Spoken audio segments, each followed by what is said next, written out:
కొల్లేరు ప్రాంత వాసులకు ఇళ్లవెల్పు కల్పించే కల్పవల్లిగా ప్రసిద్ధి చెందిన శ్రీ పెద్దింట్లమ్మ జాతర మహోత్సవాలు ఈ నెల 18న వైభవంగా ప్రారంభమయ్యాయి. నేడు ఆలయ అధికారులు, కమిటీ సభ్యులు ప్రత్యేక ఏర్పాట్లతో శ్రీ జయదుర్గ గోకర్ణేశ్వర స్వామి కళ్యాణ నిర్వహణకు సిద్ధమయ్యారు. కొల్లేటి గ్రామస్తులు అమ్మవారికి కలువ బోనాలు సమర్పించి తమ మొక్కుబడులు తీర్చుకుంటారు. సమీప గ్రామాల నుండి వివిధ వేషధారణలతో వచ్చే భక్తులు డప్పు వాయిద్యాలతో శోభయాత్రలతో ఆలయానికి చేరుతారు. ప్రత్యేకంగా గోకర్ణపురం నుంచి శ్రీ గోకర్ణేశ్వర స్వామి వారిని పల్లకిలో తీసుకుని పెద్దింట్లమ్మ ఆలయానికి తీసుకువచ్చి వైభవంగా శ్రీ జయదుర్గ గోకర్ణేశ్వర స్వామి కళ్యాణం నిర్వహిస్తున్నారు. ఓం నమ శివాయ నమః. జయ జలదుర్గ అమ్మవారికి జయ మాత, జయ దుర్గ జయ మాత. ఇక్కడ ప్రతి సంవత్సరం అమ్మవారి ఉత్సవాలకు వస్తుంటాం. ఈ సంవత్సరం కూడా అమ్మవారి దర్శనం చేసుకుని ఆ అమ్మవారి ఆరోగ్యాలు ఇవ్వాలని కోరుకున్నాం, అష్టైశ్వర్యం ఇవ్వాలని కోరుకున్నాం. ఇక్కడ అలాగే గోకర్ణేశ్వర స్వామివారి దర్శనం కూడా చేసుకున్నాం. వచ్చినప్పుడల్లా స్వామి దర్శనం, అమ్మవారి దర్శనం రెండు కూడా చేసుకుంటాం. మాకు అన్నీ కూడా సిరి సంపదలు అన్నీ కూడా అమ్మవారు ఇస్తారని చెప్పేసి ఆశతోటి ఇక్కడికి వస్తున్నాం అన్నమాట. ఆరోగ్యాలు, అష్టైశ్వర్యాలు అన్ని అమ్మవారు మాకు చల్లగా చూపిస్తుంది.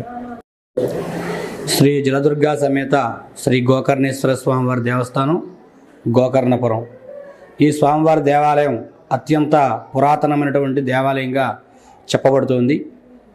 ఏ విధంగా అంటే స్వామివారి యొక్క పానువట్టం పైన పూర్వకాలం నాటి శిలాశాసనం ఉన్నది. ఆ శిలాశాసనాన్ని బట్టి ఆ శిలాశాసనం ఏమని చెప్పబడిందంటే ఈ దేవాలయం 11వ శతాబ్దంలో వేంగి చోళరాజుల కాలంలో దేవాలయం అని ఆ శాసనం ద్వారా తెలుస్తోంది. తర్వాత ఈ దేవాలయ నిర్మాణం అంతా కూడా కొండరాళ్ళు, బండరాళ్ళతో కూడా దేవాలయం కట్టి ఉంది. ఈ దేవాలయాన్ని 1998లో రీమోడలింగ్ చేశారు. ద్వైస్తంభం పడిపోతే అప్పుడు ఈ ద్వైస్తంభాన్ని మళ్ళీ పునర్నిర్మించి ఈ దేవాలయాన్ని అభివృద్ధి చేశారు.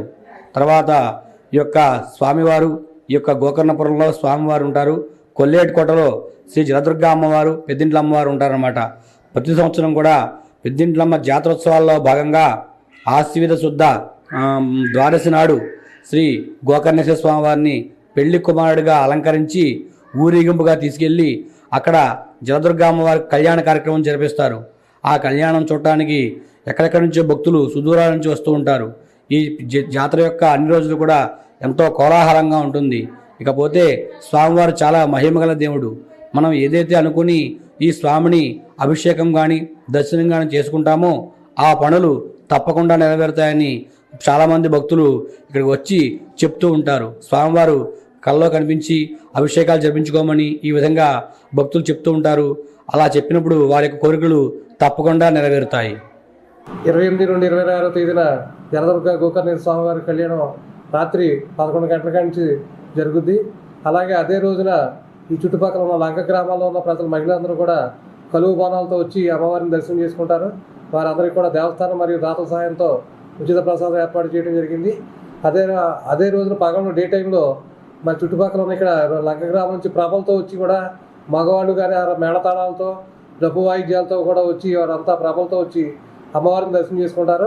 సాయంత్రం మన గోకర్ణపురంలో ఉన్న గోకర్ణేశ్వర స్వామివారు మన పల్లకీలో వస్తూ స్వామివారు కూడా డప్పు వాయిద్యాలతో, మేళతాళాలతో స్వామివారు ఇక్కడ మనకి కొల్లేటి కోట చేరకంగానే కళ్యాణం ప్రారంభమవుతుంది. కళ్యాణం అయిపోయిన అనంతరం 2వ తారీఖున 2, 3, 26వ తారీఖున సాయంత్రం 7 గంటలకి మన కోనేరులో తెప్పోత్సవం నిర్వహించడం జరుగుతుంది. కావున ఈ కార్యక్రమాల్లో 50 మంది భక్తులు పాల్గొని అమ్మవారి తీర్థ ప్రసాదం స్వీకరించి కరుణా కటాక్షాలు పొందవలసిందిగా కోరుతున్నాం.